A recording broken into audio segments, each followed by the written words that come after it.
the guy who I'm about to introduce is here from Singapore. His name's Kevin Ho. He's a superstar at what he does. He's literally like one of the best in the world. They had a huge conference on what he does. It's called Cardistry. And Wired Magazine, Discovery Channel, and Vanity Fair did articles, and he was one of the guys featured. His videos have been seen millions and millions of times. He's like, you know, an Asian sensation in his own right. And he's going to show you what he does. It's not magic, but I wanted to tell you guys that because it is different, but he's going to do some of it, and it's going to be great. So, ladies and gentlemen.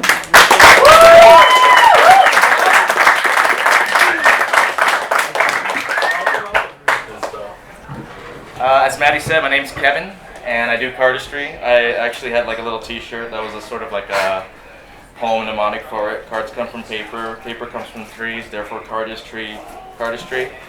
Yeah. And so what happens is that I get into the same conversation a lot with people, which is that they ask me what I do, and I say I shuffle cards. And they go like, oh, do you work at a casino or something? And I say, not really. And they ask me, well, do you do magic then? And I say, well, not that much really anymore. I do something kind of related. And this conversation could go on, but instead of telling you, like, why didn't I show you? And so I often have these with me for that reason. And I'm pretty sure that many of you are familiar with this thing. It's called the Riffle Shuffle. Now, this cards are interlocked, and you have that like lovely bridging sound. But there's a problem with it, and the problem is when you do this, you often get these chunks of cards, like there's two here and then like a bunch over here and whatnot, and that kind of imperfection, it bothers me, you know? So there's actually a technique that a person came up with a while ago to split a deck of cards into exactly half. And the way you can tell it's exactly half is that when you push them together, the cards are actually woven together one by one by one, by one by one by one by one, all the way throughout the entire pack. And so this kind of like Ziploc effect allows you to do some pretty cool things. So one of them is this thing known as a cascade. The cards are gripped this way, and they're allowed to fall in like a very beautiful fashion, like that. I'll show you the way that people do it in Asia, which is, you know, especially in Korea, they go like this.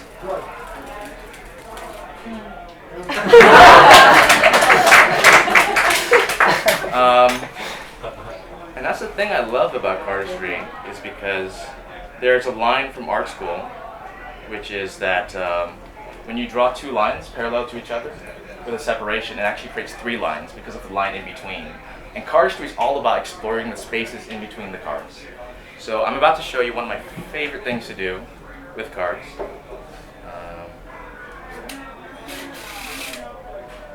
That isn't it, but it sounds pretty nice. I'm going to get a little bit closer.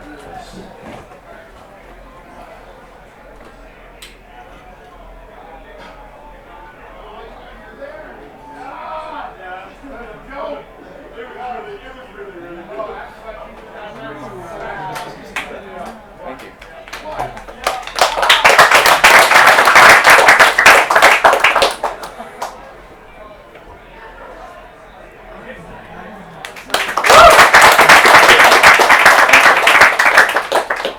And so, funny thing about that move is that it actually doesn't shuffle the cards, so it's actually one of the worst ways to shuffle a deck.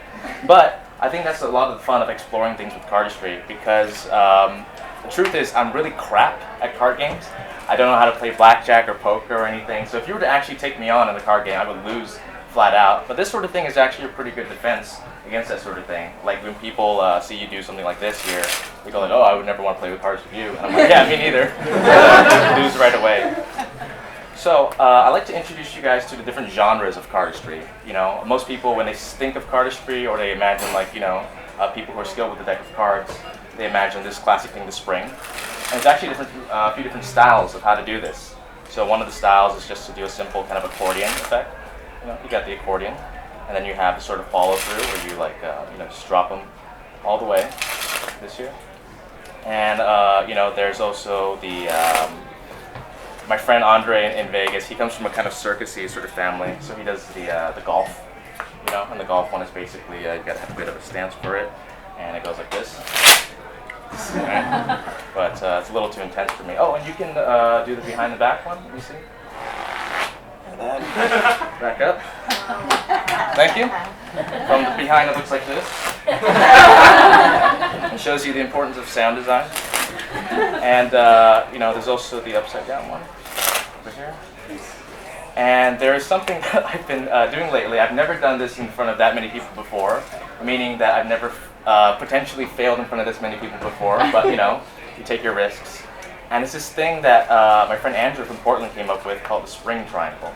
And what it is that the cards are sprung this way, and then your left hand makes a triangle as you're doing it. So it looks, or should look, something like this.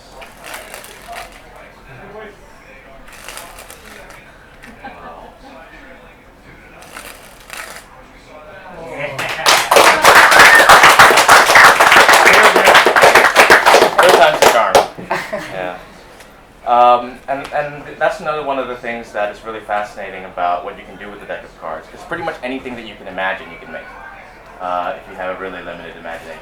So one of the things you can do is I think it's the fastest way to have an idea and to manifest it in your hand. So for example, if I were to think about the shape of like a triangle, right? Then I could actually create that shape of a triangle, like you saw just now. Or if I were to go like one step up and think of the shape of, say, like a square, then I would actually have that shape of a square manifest itself. So now if I take it up to like another level and say, think of a rectangle this time, it would actually form into the shape of a rectangle. And I thought it was fun. So from this here, we have the spring. This is a genre known as fans, and that's simply to put out the cards in this array. Normally people use it to display cards, but when I do it, I do it by the other side, so you can't really see these very well. But luckily you can fix that. So here we have all of the tips this way. This way. Thank you. Thank you for noticing. In Singapore though, it's very humid, and so sometimes you have to double up and create like one of these things here. Push them together. Wow. It's very nice oriental kind of thing. So, and you also get a nice breeze from this too. Like Maddie, I know you're a little sweaty, so I'll get you a little bit of here. Just so good. So the fans. Oh, spreads. So even before I got into Magic and everything, I first saw this person do this with a pack of cards, and many of you have seen it, which is cards you spread across the table on a line, picked up the one at the end, and did this like lovely cascade with it. And I just thought it was so cool that like a deck of cards could behave like a pack of dominoes even. It made me look at that deck of cards in a different way from that point on, to realize that it wasn't just card games, but you could actually make formation with it. And so there's actually a couple of cool variations you can do with this, which is to have the spread go in the middle, split it up, this here, go one end, side it to the other. You can actually do this here, halfway, like this, pick it up, place it back down, pick the spread also, and user, if you could look it, it actually, just put your finger on, and just face this way, so place your finger, and then just ride the spread this way. Does that feel great? It does. Have you ever done this before? No, I haven't. Yeah, it looks like You're card throw already. No? Yeah, it's trick tables. Yeah. Thank you very much. No problem. Yeah. And so those are the spreads. So let's see if I can go. Fans, spreads, cuts. So you're in a card game, you're seeing Magic, person says cut the deck. And it often looks like this. Here, there, and like there. It's pretty boring actually. So what happened was, a bunch of people with a lot of time said to themselves, what if you didn't have to use the tape? And they came up with ways to do this, or that. Some of them add a little finesse to it. And some people started to go crazy and came up with things like this. That escalated quickly.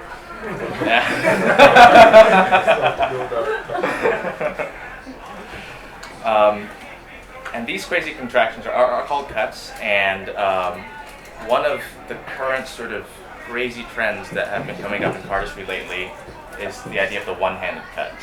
I remember when I was starting out, and it was like one of the most difficult things to do, because how do you cut a deck of cards in one hand?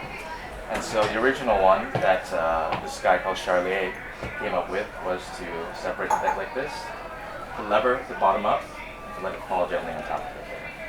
So it was sort of like, simple, casual, one-handed cut maneuver that you see a lot of people do during card games, trying to intimidate the other players, like me, because I don't know how to play card games. So I have to pretend to be all bossy and stuff. And of course, later down the line, people came up with finesses to do it. A little spin on the way down, having 3 packets instead of 2, spinning this around, going like this, shooting a card out, there, doing this, and you get a soft landing. Thank you. A lot of these concepts blend together to create some really interesting, little displays. So, for example, with the cuts and stuff, we have, the spins like this. But with that thing that I just showed you with the soft landing, this is a kind of interesting routine that my friend Hector came up with, and he calls it spot. You'll see why in a second. So it looks like this.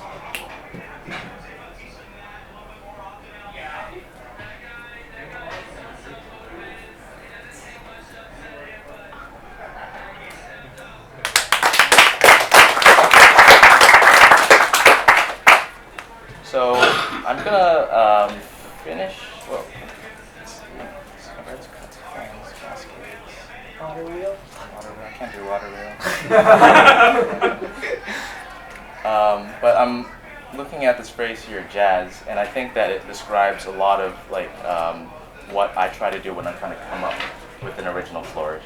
So the thing that you saw just now with all the moving packets and stuff, that's something that I worked on myself for a very long time and found different ways to really express my own personality through it. And so I find that what it becomes is a mixture between a sort of game and a kind of visual music, which is that the object is to start here, all the cards face down in the same order, well, not in the same order in terms of the cards' values, but just all face down in a neat little packet, to get lost, explore as much as you can, find those spaces, and then come back home safely in a satisfying way. So there's not really any flourish pattern that exists out in the medium, but I'm just going to show you guys a couple of my favorite cuts in sequence, and hopefully if I do it well, you'll be able to see why this is so fascinating for me and the people who like it. So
on the closing note, I just wanted to mention something that it's just me sort of passing on a message that my friend, a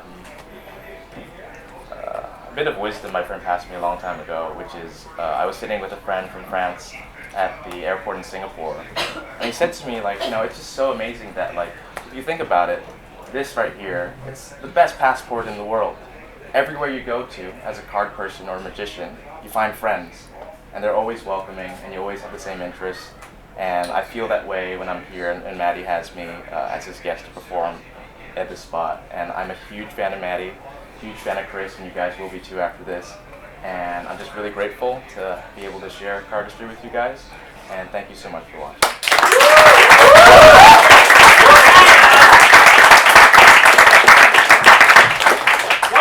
Those? Yeah, what are those? What are those? Where can I buy some? Yeah, so these are the Virtuoso playing cards. That's part of how my company makes money. We actually make these playing cards, and they're on our website, www.thevirts.com, THEVIRTS.com. And yeah, you can cop some, show your friends, and then link them to our videos. And yeah.